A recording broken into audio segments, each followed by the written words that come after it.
নমস্কাৰ চাবলৈ আৰম্ভ কৰিছে আছামিজ ট্ৰেণ্ডিং আজি 30 জুলাই আৰু আজি ৰাতিপুৱাৰ কেইবাটাও গুৰুত্বপূৰ্ণ খবৰ আহি পৰিছে আৰু এনেধৰণৰ খবৰসমূহ নিতৌ চাবলৈ চেনেলটো ছাবস্ক্ৰাইব কৰি ভিডিঅ'টোত এটা লাইক কৰি দিবলৈ ৰাতিপুৱাৰ প্ৰথমটো ব্ৰেকিং নিউজ এইবাৰ অসমত মিয়ালেণ্ডৰ দাবী উত্থাপন কৰা হৈছে যদি বড়ো লোকসকলৰ বড়োলেণ্ড থাকিব পাৰে তেন্তে অসমত 1,40,00,000 মিয়া লোক থকাৰ পিছত মিয়ালেণ্ড কিয় থাকিব নোৱাৰে মিয়ালেণ্ড নিদিলে 1 কোটি মুছলমানৰ ৰুখত পৰিব চৰকাৰে মিয়াক পুনৰ সংস্থাপন নিদিলে বৃহৎ গণ আন্দোলনৰ সন্মুখীন হ'ব মিয়া ছাত্ৰ পৰিষদে কপাই তুলিব সমগ্ৰ ভাৰতবৰ্ষ বিদ্যাপুৰ টাউনখন আমি এনেই বনোৱা নাইতো মিয়া সাহিত্য সভা মিয়ালেণ্ডৰ দাবীৰে চৰকাৰক ধমক প্ৰদান উচ্ছেদিত মিয়াৰ বড়ো মানুহে যদি বড়োলেণ্ড পাব পাৰে মিয়াই কিয় মিয়ালেণ্ড পাব নোৱাৰে বীৰ লাচিত সেনাকো চেলেঞ্জ দিলে উচ্ছেদিত মিয়া লোকে লাচিত সেনাই কেৱল লুণ্ঠন কৰি আছে অসমত কেৱল চান্দাখে কৰে লাচিত সেনাই ৰাস্তাত গাড়ী ৰখাই কেৱল টকা উঠাই বীৰ লাচিত সেনাই 1,40,00,000 মুছলমানে চৰকাৰৰ বিৰুদ্ধে কৰিব গণ আন্দোলন ঘাটত উচ্ছেদ হোৱা মিয়াই চৰকাৰক দিলে অন্তিম সকিয়নি মিয়ালেণ্ড নিদিলে 1 কোটি মুছলমানৰ ৰুখত পৰিব হিমন্ত বিশ্ব শৰ্মাৰ বিজেপি চৰকাৰে এইবাৰ অসমত মিয়া লোকসকলে মিয়ালেণ্ডৰ দাবী উত্থাপন কৰিছে 40 লাখ লোক থকা বড়োসকলে যদি বড়োলেণ্ড পাব পাৰে 1,40,00,000 লোক থকা মিয়া ৰাইজে কিয় মিয়ালেণ্ড পাব নোৱাৰে অসমত এইদৰে মিয়ালেণ্ডৰ দাবী এতিয়া উত্থাপন কৰিছে উচ্ছেদিত মিয়া লোকে আন এটা ব্ৰেকিং নিউজ প্ৰধানমন্ত্ৰী নৰেন্দ্ৰ মোদীৰ বিৰুদ্ধে পুনৰবাৰ আক্ৰমণাত্মক ৰূপত দেখিবলৈ পোৱা গৈছে অসম প্ৰদেশ কংগ্ৰেছৰ সভাপতি তথা কংগ্ৰেছৰ যোৰহাটৰ সাংসদ গৌৰৱ গগৈক পুনৰবাৰ মোদীক লৈ কেইবাটাও ডাঙৰ মন্তব্য মোদীয়ে বিৰিয়ানী খাবলৈ যোৱাৰ আগতেই মই পাকিস্তানলৈ গৈছিলোঁ বুলি মন্তব্য গৌৰৱৰ পুনৰবাৰ পাকিস্তান যোৱাৰ প্ৰসংগৰ সন্দৰ্ভত গৌৰৱৰ মন্তব্য নিজৰ নৈতিক দায়িত্ব স্বীকাৰ কৰক কেন্দ্ৰীয় গৃহমন্ত্ৰী অমিত শাহৰ মন্তব্যক লৈ গৌৰৱৰ প্ৰতিক্ৰিয়া মই যদি পাকিস্তান যোৱাটো দেশ বিৰোধী হয় তেন্তে প্ৰধানমন্ত্ৰী নৰেন্দ্ৰ মোদী পাকিস্তানত গৈ কিয় বিৰিয়ানী খাইছিল এইদৰে প্ৰধানমন্ত্ৰী নৰেন্দ্ৰ মোদীক লৈ কেইবাটাও প্ৰশ্ন উত্থাপন কৰিছে গৌৰৱ গগৈয়ে আন এটা ব্ৰেকিং নিউজে মুহূৰ্তত আহি পৰিছে বিশ্বৰ কতো কোনো নেতাই ভাৰতক অভিযান বন্ধ কৰিবলৈ কোৱা নাছিল মই আমেৰিকা যুক্তৰাষ্ট্ৰৰ উপৰাষ্ট্ৰপতিক গুলীৰ প্ৰতি সঁহাৰি বোমাৰে দিম বুলি কৈছিলোঁ আমেৰিকাৰ ৰাষ্ট্ৰপতি ডনাল্ড ট্ৰাম্পৰ দাবীক নাকচ ভাৰতৰ প্ৰধানমন্ত্ৰী নৰেন্দ্ৰ মোদীৰ যোৱাকালি সদনত প্ৰধানমন্ত্ৰী নৰেন্দ্ৰ মোদীৰ অপাৰেশ্যন সিন্দুৰ সন্দৰ্ভত গুৰুত্বপূৰ্ণ ভাষণ 9 মে তাৰিখে পাকিস্তানৰ উপৰাষ্ট্ৰপতিয়ে মোক ফোন কৰি কৈছিল যে পাকিস্তানে বহুত ডাঙৰ আক্ৰমণ কৰিবলৈ গৈ আছে মই উত্তৰ দিছিলোঁ আমি গুলীৰ উত্তৰ গুলীৰে দিম পাকিস্তানৰ আক্ৰমণৰ পৰিকল্পনাৰ কথা আমেৰিকাৰ পৰা জানিব পাৰিছিল প্ৰধানমন্ত্ৰী নৰেন্দ্ৰ মোদীয়ে লোকসভাত ভাষণ প্ৰদান কৰি এই মন্তব্য কৰিছে প্ৰধানমন্ত্ৰী নৰেন্দ্ৰ মোদীয়ে পাকিস্তান আৰু ভাৰতৰ যুদ্ধৰ যি ঘটনা আছিল সেই ঘটনা সন্দৰ্ভতো ভাষণ প্ৰদান কৰিছে প্ৰধানমন্ত্ৰী মোদীয়ে অপাৰেশ্যন সিন্দুৰে প্ৰমাণ কৰি দিলে ভাৰতক আক্ৰমণ কৰিলে পৰিণাম কি হয় পুনৰ আক্ৰমণ কৰিলে ভাৰতে নিজৰ পদ্ধতিৰে নিজৰ সময় অনুসৰি উচিত প্ৰত্যুত্তৰ দিব পাকিস্তানত লোকসভাত অপাৰেশ্যন সিন্দুৰক লৈ আলোচনাত প্ৰধানমন্ত্ৰী নৰেন্দ্ৰ মোদীৰ এই গুৰুত্বপূৰ্ণ মন্তব্য আৰু আনপিনে প্ৰধানমন্ত্ৰী নৰেন্দ্ৰ মোদীৰ বিৰুদ্ধে সদনত সৰব হৈ পৰিছে কংগ্ৰেছৰ যুৱৰাজ ৰাহুল গান্ধী ডনাল্ড ট্ৰাম্পে 19 বাৰ কৈছে তেওঁ যুদ্ধবিৰতি কৰাইছে প্ৰধানমন্ত্ৰীয়ে ইয়াত কওক ট্ৰাম্পে মিছা কথা কৈছে যদি দম আছে সেই কথাই ইয়াত কওক প্ৰধানমন্ত্ৰী নৰেন্দ্ৰ মোদীয়ে লোকসভাৰ বিৰোধী দলপতি ৰাহুল গান্ধীৰ প্ৰধানমন্ত্ৰী নৰেন্দ্ৰ মোদীক প্ৰত্যাহ্বান চৰকাৰে কৈছে যেতিয়াই সন্ত্ৰাসবাদীয়ে আকৌ আক্ৰমণৰ চেষ্টা কৰিব তেতিয়াই আকৌ অপাৰেশ্যন সিন্দুৰ আৰম্ভ হ'ব ইয়াৰ দ্বাৰা চৰকাৰে যুদ্ধ কেতিয়া হ'ব সেই নিৰ্ণয় লোৱাৰ সিদ্ধান্ত সন্ত্ৰাসবাদীৰ হাতত তুলি দিছে লোকসভাত এইদৰে প্ৰধানমন্ত্ৰী নৰেন্দ্ৰ মোদী আৰু বিজেপি চৰকাৰৰ বিৰুদ্ধে সৰব হৈ পৰিছে লোকসভাত বিৰোধী দলপতি ৰাহুল গান্ধীয়ে কেইবাটাও মন্তব্য কৰিছে বিজেপি চৰকাৰৰ পৰৱৰ্তী খবৰ গৌৰৱ গগৈৰ কলিজাত দম আছে আৰু সাহস আছে বীৰ যোদ্ধাৰ দৰে সদনত প্ৰতিৰক্ষা মন্ত্ৰীক প্ৰশ্ন কৰিছিল গৌৰৱ গগৈয়ে পেহেলগাম সন্দৰ্ভত সদনত কৰা প্ৰশ্ন লাচিত আহোমৰ তেজ থকা প্ৰশ্ন সদনত প্ৰতিৰক্ষা মন্ত্ৰীক গৌৰৱ গগৈয়ে কৰা প্ৰশ্ন অতি উচ্চ মানদণ্ডৰ প্ৰশ্ন গৌৰৱ গগৈৰ কলিজাত প্ৰশ্ন কৰিবলৈ সাহস আৰু দম আছে তেখেত এজন বীৰ যোদ্ধা সদনত সাংসদ গৌৰৱ গগৈৰ প্ৰশ্ন সন্দৰ্ভত প্ৰতিক্ৰিয়া বিধায়ক ৰেকিবুদ্দিন আহমেদৰ অপাৰেশ্যন সিন্দুৰ কিদৰে পৰিচালিত কৰিছিল কিয় চৰকাৰে জনোৱা নাই ভাৰতবাসীক কেন্দ্ৰীয় চৰকাৰে ভাৰতীয় জনসাধাৰণক জনাব লাগে যুদ্ধ কিদৰে পৰিচালিত কৰিছিল ভাৰতীয় জনসাধাৰণৰ টকাৰে ভাৰতে যুদ্ধ কৰিছিল পাকিস্তানৰ বিৰুদ্ধে গৌৰৱ গগৈয়ে কৰা প্ৰশ্ন ভাৰতীয় ৰাষ্ট্ৰীয় ৰাজনীতিত সোণালী আখৰেৰে লিখি থাকিব গৌৰৱ গগৈয়ে পেহেলগাম সন্দৰ্ভত সদনত কৰা প্ৰশ্নৰ পিছতেই এইদৰে প্ৰতিক্ৰিয়া প্ৰকাশ কৰিছে কংগ্ৰেছ বিধায়ক ৰেকিবুদ্দিন আহমেদে আন এটা বিগ ব্ৰেকিং নিউজ গৌৰৱ গগৈৰ বিৰুদ্ধে বিস্ফোৰক মন্তব্য মুখ্যমন্ত্ৰী হিমন্ত বিশ্ব শৰ্মাৰ কোটি কোটি ভাৰতীয়ক বিশ্বাসঘাতকতা কৰিলে গৌৰৱ গগৈয়ে সদনতো নিজেই প্ৰমাণ কৰিলে তেওঁ পাকিস্তানৰ এজেণ্ট যিকোনো মুহূৰ্তত অসমৰ পৰা পলায়ন কৰিব পাৰে গৌৰৱ গগৈৰ কাণ্ডই বদনামী কৰিলে সমগ্ৰ অসমক যিকোনো সময়তেই ভাৰত এৰি যাব পাৰে কংগ্ৰেছৰ সভাপতি গৌৰৱৰ গোপন পাকিস্তান ভ্ৰমণ পাকিস্তানী প্ৰতিষ্ঠানৰ সৈতে সম্পৰ্ক পুনৰ প্ৰমাণ হ'ল দেশৰ লগতে দেশৰ গৌৰৱপূৰ্ণ ঐতিহ্যকো বিশ্বাসঘাতকতা কৰিলে গৌৰৱে সদনত গৌৰৱ গগৈৰ মন্তব্যৰ পাছতে মুখ্যমন্ত্ৰী ডক্টৰ হিমন্ত বিশ্ব শৰ্মাৰ এই বিস্ফোৰক মন্তব্য যিকোনো মুহূৰ্তত অসম আৰু ভাৰত এৰি পলাব পাৰে গৌৰৱ গগৈয়ে এই মন্তব্য কৰিছে ৰাজ্যৰ মুখ্যমন্ত্ৰী ডক্টৰ হিমন্ত বিশ্ব শৰ্মাই মুখ্যমন্ত্ৰী ডক্টৰ হিমন্ত বিশ্ব শৰ্মাৰ এই মন্তব্যৰ পিছতে এতিয়া নতুন বিতৰ্কৰ যেন সূত্ৰপাত হৈছে পৰৱৰ্তী খবৰ বিৰোধীৰ মিত্ৰতা হয়গৈ নে নহয়গৈ সেইটো সম্পূৰ্ণ কংগ্ৰেছৰ ওপৰত নিৰ্ভৰ কৰিব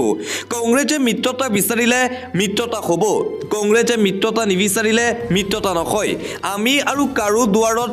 টুকৰ নামাৰো জলসিঞ্চন মন্ত্ৰী অশোক সিংঘাল হেৰাল অশোক সিংঘালক বিচাৰি এতিয়া খেতিয়কে জাননী মাৰিব লাগিব অশোক সিংঘাল ক'ত গ'ল এডৰা পথাৰত পানী দিব পৰা নাই অশোক সিংঘালে লখিমপুৰৰ নাওবৈচাত যোগদান কাৰ্যসূচীত অংশ লৈ ৰাইজৰ দলৰ সভাপতি অখিল গগৈৰ এই মন্তব্য অন্য এটা খবৰ বাংলাদেশী খেদাইছো বুলি কৈ মুখ্যমন্ত্ৰী হিমন্ত বিশ্ব শৰ্মাই কিয় ঠাকুৰীয়া শৰ্মা কলিতাক এতিয়া খেদাইছে আদানী ব্যৱসায় বৃদ্ধি কৰিবলৈ অসমীয়া মানুহক পেটত লাঠ মাৰিছে মুখ্যমন্ত্ৰী হিমন্ত বিশ্ব শৰ্মাই অসমীয়াই পেটত গামোচা মাৰি বিমানবন্দৰৰ কাষৰ মাটি এতিয়া আদানীক দিব লাগিব গুৱাহাটীৰ বিমানবন্দৰৰ কাষৰীয়া খিলঞ্জীয়াৰ ভূমি অধিগ্ৰহণ কৰা প্ৰসংগত বিৰোধী দলপতি দেৱব্ৰত শইকীয়াৰ এই মন্তব্য পৰৱৰ্তী খবৰ সদনত গৌৰৱ গগৈৰ বিৰুদ্ধে সৰব হৈ পৰিছে ৰাজ্যিক বিজেপিৰ সভাপতি তথা সাংসদ দিলীপ শইকীয়া গৌৰৱ গগৈৰ পত্নীয়ে পাকিস্তানৰ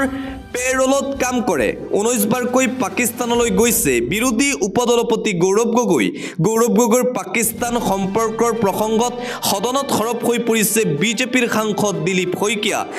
শইকীয়াই গৌৰৱ গগৈৰ পাকিস্তান যোৱাৰ প্ৰসংগত সদনত এইদৰে সৰব হৈ পৰে পৰৱৰ্তী খবৰ অসমৰ এজন ৰজাই 2026 চনৰ নিৰ্বাচনক লৈ ৰাজ্যত উচ্ছেদ আৰম্ভ কৰিছে উচ্ছেদ অমানৱীয়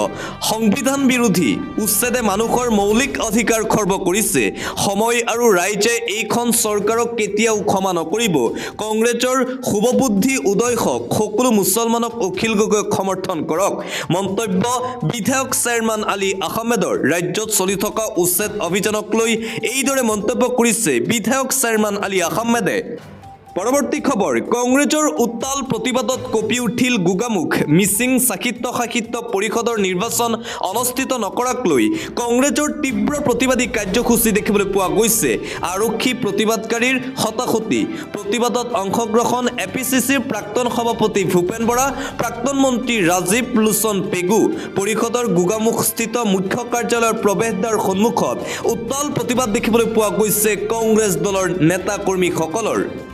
আন এটা ব্ৰেকিং নিউজ গৌৰৱ গগৈৰ পাকিস্তান যোৱাৰ প্ৰসংগত পুনৰবাৰ গৌৰৱৰ বিৰুদ্ধে সৰব হৈ পৰিছে বিজেপিৰ মন্ত্ৰী ৰণোজ পেগু গৌৰৱ গগৈৰ পাকিস্তান লিংক সন্দৰ্ভত পুনৰবাৰ যেন বিজেপি নেতাকৰ্মীসকল এতিয়া সৰব হৈ পৰিছে গৌৰৱ গগৈ পাকিস্তানৰ এজন খলনায়ক সংসদত অপাৰেশ্যন সিন্দুৰৰ সন্দৰ্ভত গৌৰৱ গগৈয়ে কৰা মন্তব্যক লৈ তীব্ৰ প্ৰতিক্ৰিয়াৰ প্ৰকাশ শিক্ষামন্ত্ৰী ডক্টৰ ৰণোজ পেগুৰ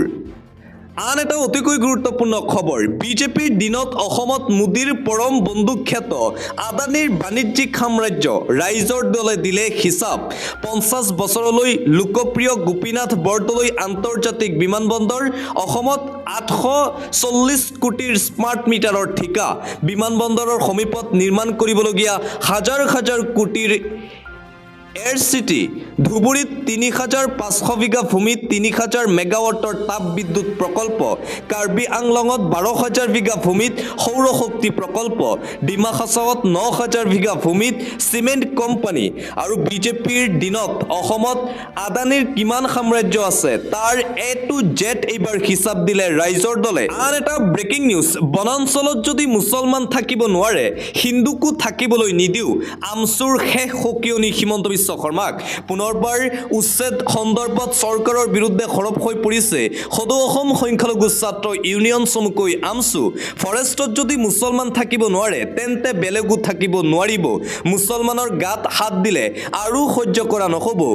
মুখ্যমন্ত্ৰী হিমন্ত বিশ্ব শৰ্মাৰ বুকুত সাহস নাই সকলো ধৰ্মৰ লোককে উচ্ছেদ কৰিবলৈ মুছলমানক যদি ইমানেই বেয়া পায় ইমানেই যদি ঘৃণা কৰে তেন্তে আমাক মাৰি দিয়ক প্ৰতিজন মুছলমানে বুকু পাতি দিব হিমন্ত বিশ্ব শৰ্মাই প্ৰতিজন মুছলমানক গুলি কৰি মাৰি দিয়ক কুকুৰ মেকুৰীৰ দৰে জীয়াই নাথাকো আমি অসমত প্ৰতিজন মুছলমানে বাঘৰ দৰে জীয়াই থাকিব উচ্ছেদ সন্দৰ্ভত পুনৰবাৰ সৰব হৈ পৰিছে ৰেজাউল কৰিম চৰকাৰ লাগিলে এদিনেই জীয়াই থাকিম বাঘৰ দৰে জীয়াই থাকিম তথাপিও উচ্ছেদ কৰাৰ পূৰ্বে পুনৰ সংস্থাপন দিয়ক সেই উচ্ছেদিত ৰাইজসকলক 10 বছৰৰ পিছত অসমৰ ৰাইজে বুজি উঠিব হিমন্ত বিশ্ব শৰ্মাৰ বিজেপি চৰকাৰৰ ষড়যন্ত্ৰ কেৱল মাত্ৰ গাদী ৰক্ষাৰ বাবেই অসম বিক্ৰী কৰিব গৈছে হিমন্ত চৰকাৰে এইখন অসমত হিমন্ত বিশ্ব শৰ্মাৰ যিমান অধিকাৰ আছে মুছলমান লোকৰো সিমান অধিকাৰ আছে বিজেপি চৰকাৰক পাপে চুব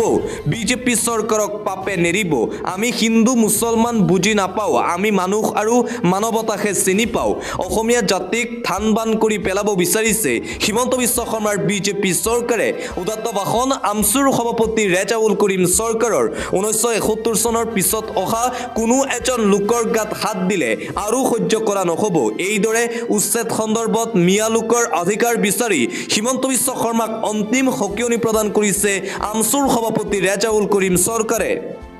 আন এটা ব্ৰেকিং নিউজ নন্দিনীৰ বাহনত খুন্দাত আঘাত পোৱা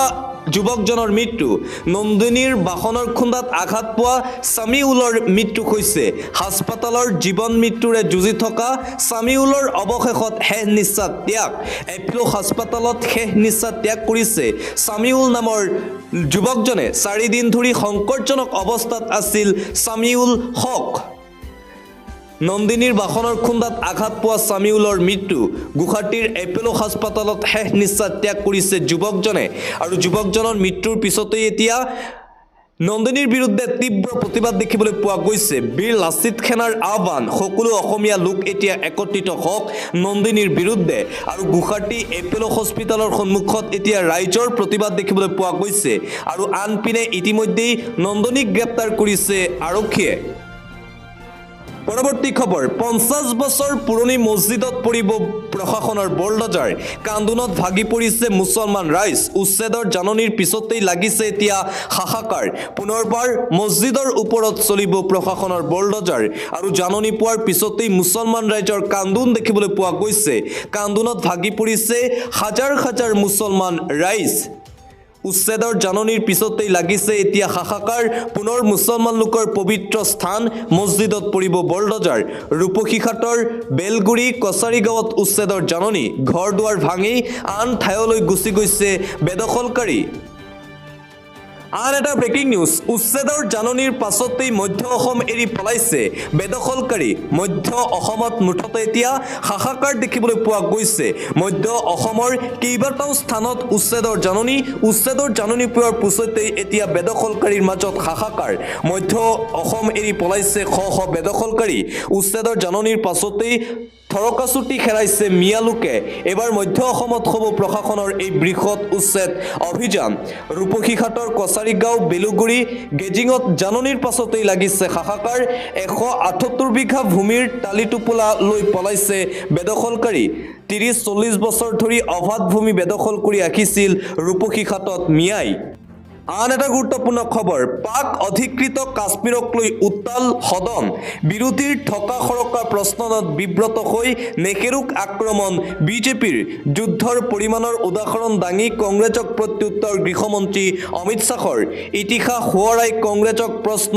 অমিত শ্বাহৰ পাকিস্তানৰ ওচৰত কোনে কৰিছিল আত্মসমৰ্পণ সদনত মুঠতে যোৱাকালিও দেখিবলৈ পোৱা গৈছে শাসক বিৰোধীৰ তীব্ৰ বাকযুদ্ধ পাক অধিকৃত কাশ্মীৰক লৈ সদনত চলি থকা বাকযুদ্ধৰ সময়তেই কেন্দ্ৰীয় গৃহমন্ত্ৰী অমিত শ্বাহে কংগ্ৰেছৰ বিৰুদ্ধে সৰব হৈ পৰিছে কংগ্ৰেছে প্ৰথমে আত্মসমৰ্পণ কৰিছিল পাকিস্তানৰ ওচৰত আন এটা অতিকৈ গুৰুত্বপূৰ্ণ খবৰ এই মুহূৰ্তত আহি পৰিছে ন্যায়ালয়ৰ গাইডলাইনক ভেঙুচালি কৰি উৰিয়ামঘাটত উচ্ছেদ অভিযান চলাইছে ৰাজ্য চৰকাৰে বলডজাৰ একশ্যনৰ বিৰুদ্ধে সৰব AIUDFৰ বিধায়ক ৰফিকুল ইছলাম ৰাজ্যত চলি থকা উচ্ছেদ অভিযানক লৈ চৰকাৰৰ বিৰুদ্ধে কেইবাটাও ডাঙৰ মন্তব্য কৰিছে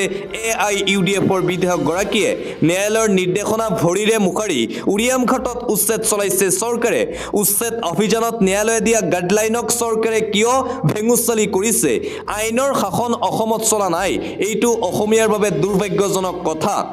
বন বিভাগৰ মাটি খালী কৰাৰ সদিচ্ছা থাকিলে সকলোলৈকে জাননী দিয়ক চৰকাৰে বাছি বাছি কেৱল একাংশক টাৰ্গেট কৰি চৰকাৰে চলাইছে উচ্ছেদ অভিযান 15 দিনৰো সময় নিদিলে চৰকাৰে যাতে ন্যায়ালয়ৰ দ্বাৰস্থ হ'ব নোৱাৰে লোকসকল 7 দিনৰ সময় দি